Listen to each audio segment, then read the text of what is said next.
Bismillahirrahmanirrahim. Assalamualaikum warahmatullahi wabarakatuh. Selamat bertemu kembali di mata kuliah pengantar akuntansi 1 pada pertemuan pertama ini bersama saya Agustina Miani. Kali ini kita akan membahas tentang penerapan akuntansi dengan subpokok pembahasan mengapa kita mempelajari akuntansi, apakah akuntansi itu balok-balok pembangunan akuntansi, kemudian bagaimana menggunakan balok-balok pembangunan. Namun sebelum itu, ada baiknya kita berdoa terlebih dahulu menurut agama dan kepercayaan masing-masing. Berdoa dimulai.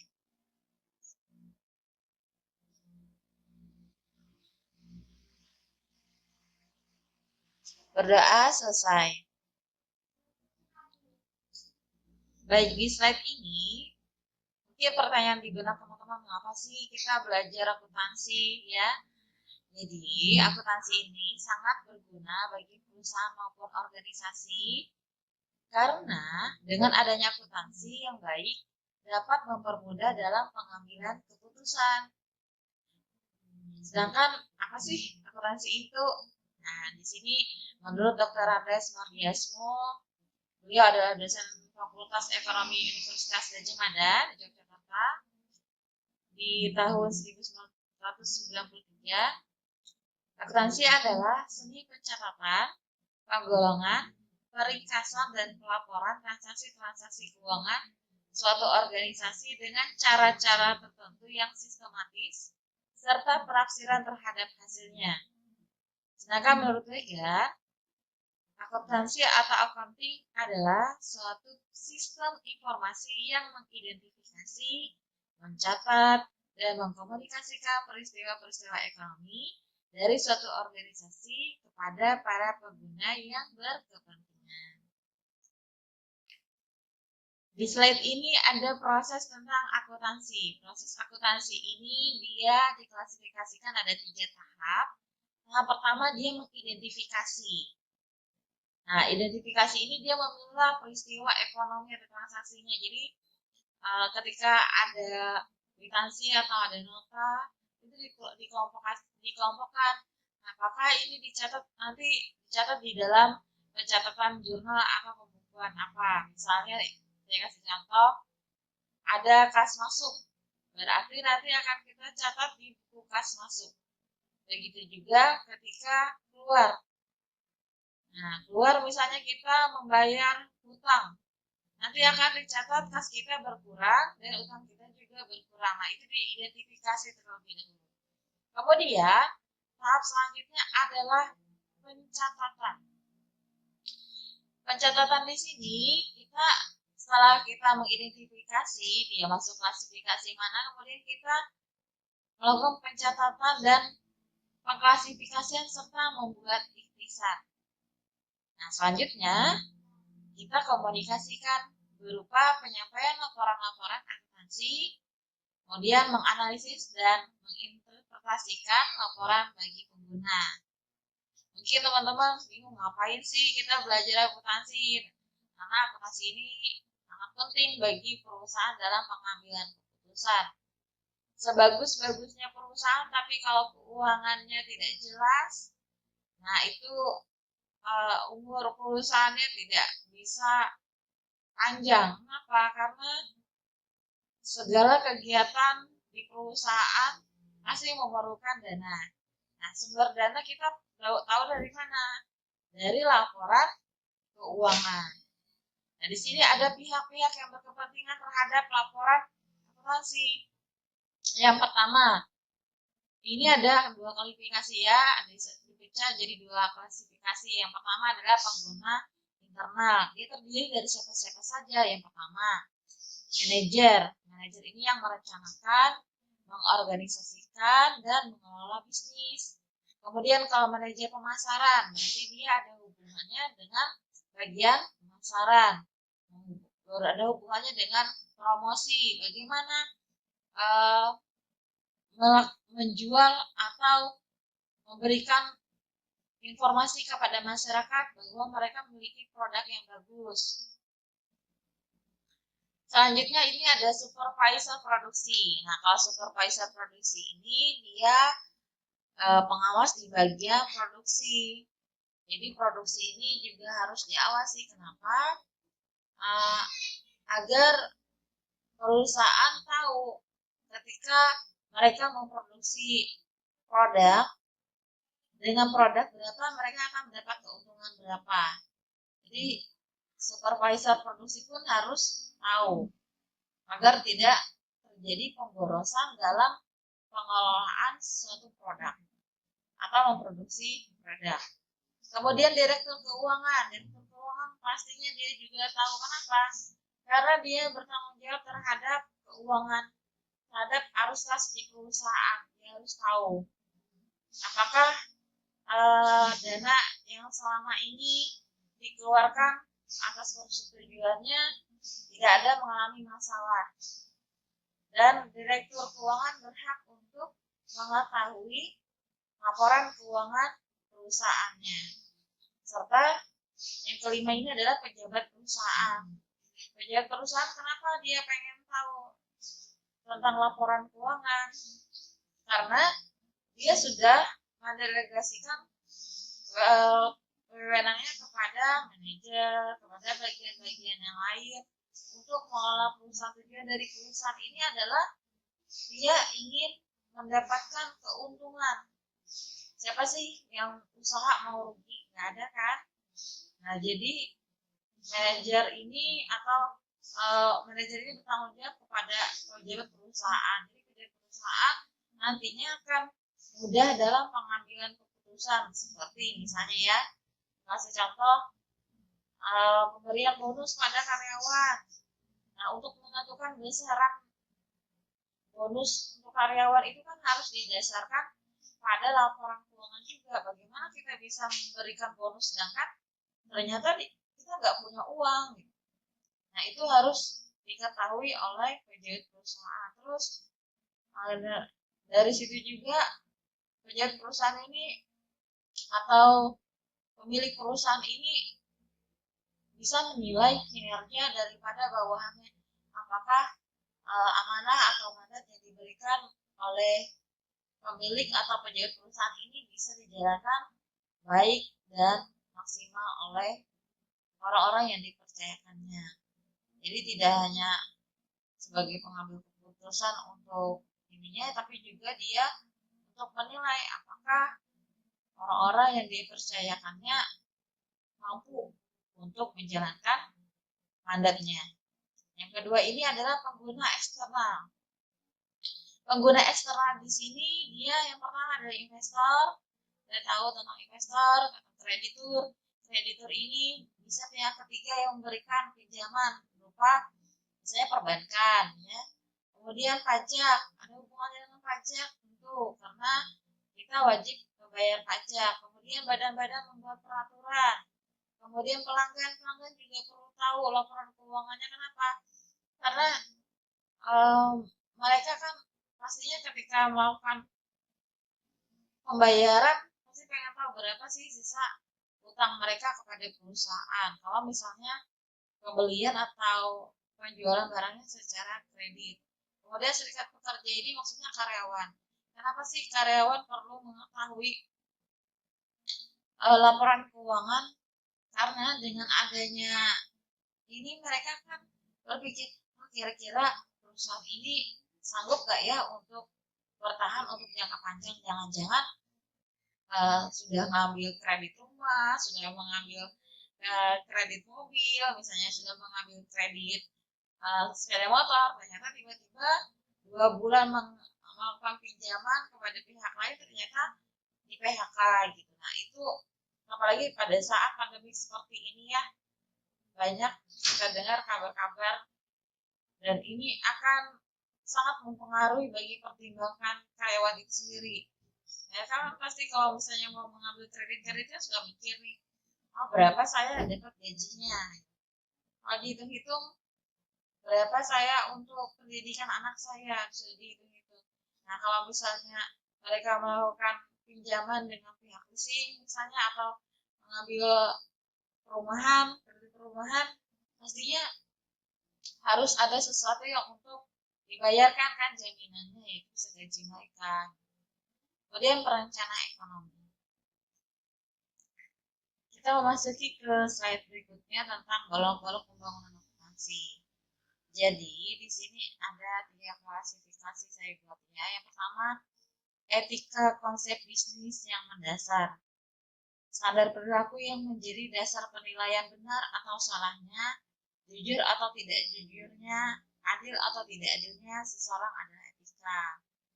Maksudnya di sini adalah sebagai orang keuangan atau akuntan, dia harus jujur. Misalnya, dia melakukan pembelian dengan harga 2 juta rupiah. Maka di kwitansi pembelian itu harganya harus senilai itu.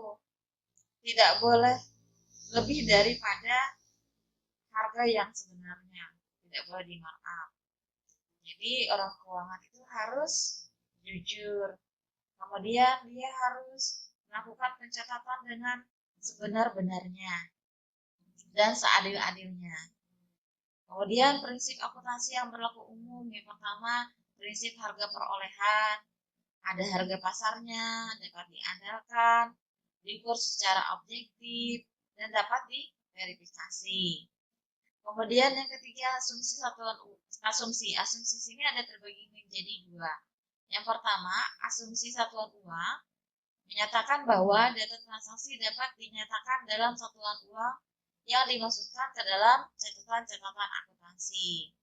Jadi, ketika kita membeli misalnya harga satu pak pulpen, misalnya harganya 40.000. Nah, jadi di dalam pencatatannya pun ditulis pembelian satu pak pulpen harga 40.000. Jadi dia dapat berupa kelihatan loh angkanya, dia dinyatakan berupa uang. Kemudian asumsi entitas ekonomi, ada bentuk perusahaan perseorangan, ada persekutuan, ada untuk perseroan terbatas.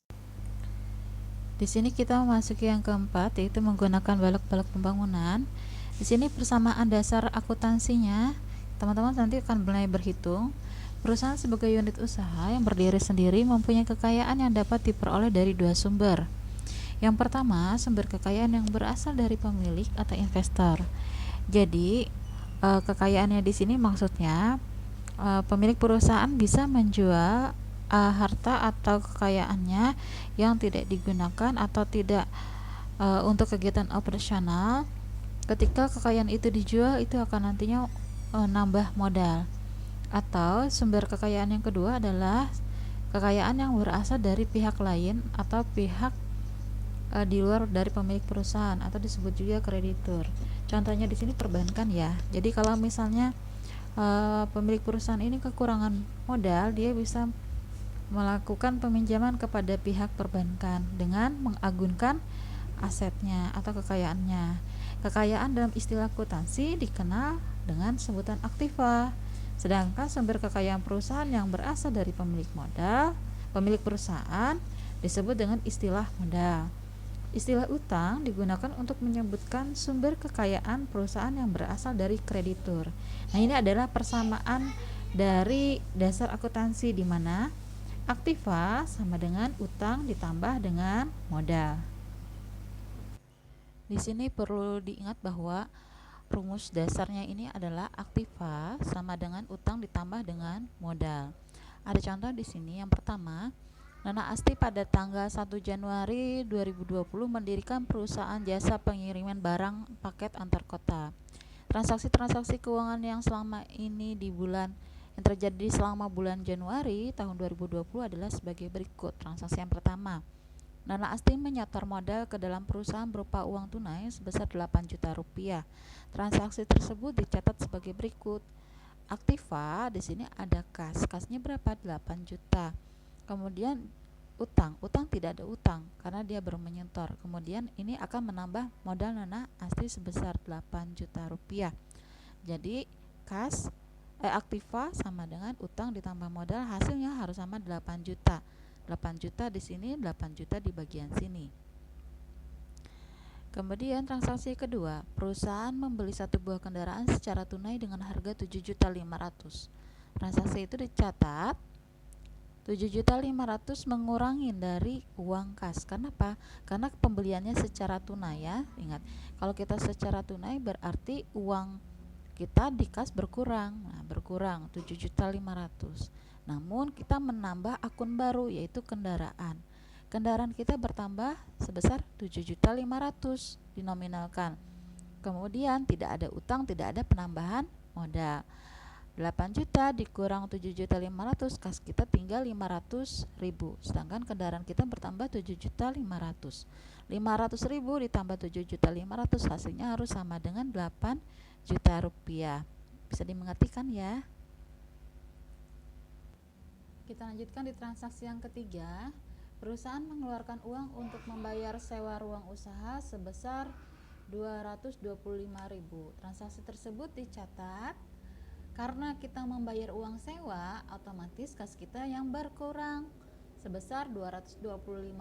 Jadi kas kita yang tadinya 500.000 karena sudah kita kurang membayar uang sewa 225.000, jadi tinggal 275.000. Kendaraan kita tidak ada perubahan, tetap di 7.500.000. Utang kita masih belum ada utang, jadi masih nol. Kemudian modal kita yang tadinya 8 juta rupiah sekarang dikurang 225.000 jadi 7.775.000 rupiah. Kita lanjut di transaksi yang keempat. Perusahaan menerima uang dari pendapatan jasa pengiriman barang sejumlah 2 juta rupiah. Artinya uang kita bertambah, kas kita bertambah. Jadi kas kita bertambah 2 juta rupiah, tidak ada kendaraan, tidak ada penambahan utang, tapi menambah modal 2 juta rupiah.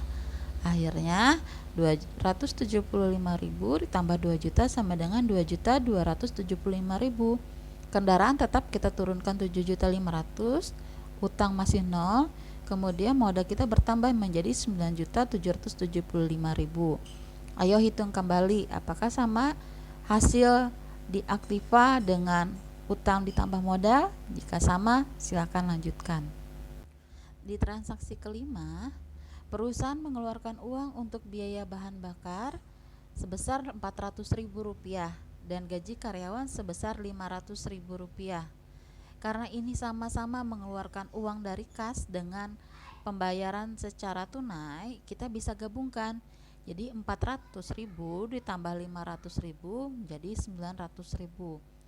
Untuk memudahkannya ya, kemudian di sini kas kita berkurang senilai 900.000, di kendaraan masih tidak ada, di utang tidak pengaruhnya, namun berpengaruh juga di modal 900.000 rupiah. Jadi sisa kas kita senilai 1.375.000. Dari 2.275 dikurang 900, sisanya 1.375.000. Kendaraan tetap 7.500.000, belum terjadi adanya utang. Di modal terjadi pengurangan dari 9.775.000 dikurang 8.875.000. Teman-teman cek kembali apakah sama antara nilai aktiva 1.375.000 ditambah 7.500.000 sama dengan hasil di utang ditambah modal 8.875.000. Jika sama, silakan lanjutkan. Namun jika hasilnya berbeda, silakan cek kembali ya.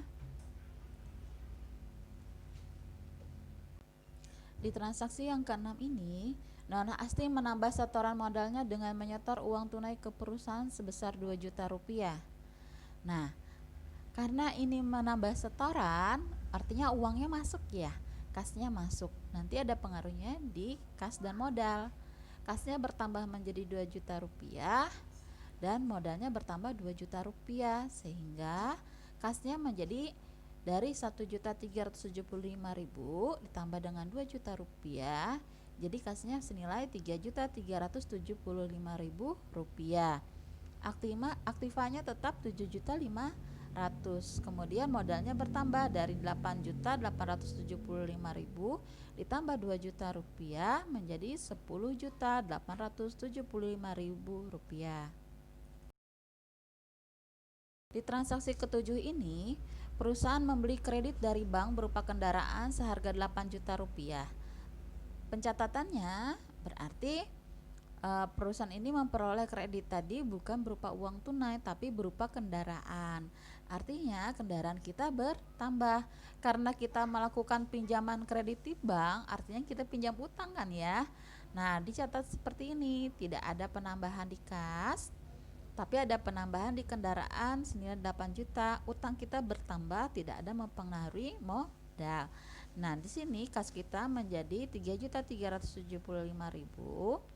Kendaraan kita bertambah dari sebelumnya hanya 7.500.000 ditambah 8 juta menjadi 15.500.000. Kemudian utang kita bertambah jadi 8 juta dan modal kita masih 10.875.000. Teman-teman jumlahkan antara kas dan aktiva di kas dan kendaraan. Apakah sama hasilnya dengan utang ditambah dengan modal? Jika benar, silakan lanjutkan ke transaksi berikutnya. Baik, kita lanjutkan untuk transaksi yang ke-8. Perusahaan mengeluarkan uang untuk mengangsur utang bank sebesar 2 juta rupiah dan untuk biaya bunga bank sebesar 75.000 rupiah. Maka pencatatannya, karena kita mengangsur uang di bank, berarti kan kita menggunakan uang kas kita ya, plus bunganya ya. Berarti kita menggunakan uang kas, artinya kas kita berkurang sebesar 2 juta ditambah 75.000, jadi 2.075.000 rupiah. Kemudian kita membayar angsuran utangnya ini pokoknya kan 2 juta. 75.000-nya itu dicatat mengurangi modal. Nah, kenapa? Karena kan angsuran pokoknya 2 juta. Angsuran beban bunganya ini atau biaya bunganya ini 75.000, ini mengurangi modal. Nah, jadi posisi kas kita adalah 1.300.000. Kendaraan kita tetap posisinya 15.500.000. Utang kita berkurang menjadi 6 juta. Dan modal kita juga berkurang menjadi 10.800.000 rupiah. Teman-teman jumlahkan, apakah nilainya sama? 16.800.000. Di sebelah juga sini sama 16.800.000. Jika sama, selamat untuk melanjutkan transaksi berikutnya. Namun jika salah, diulangi lagi untuk perhitungan, siapa tahu salah melakukan pencatatannya atau salah mempostingnya ya.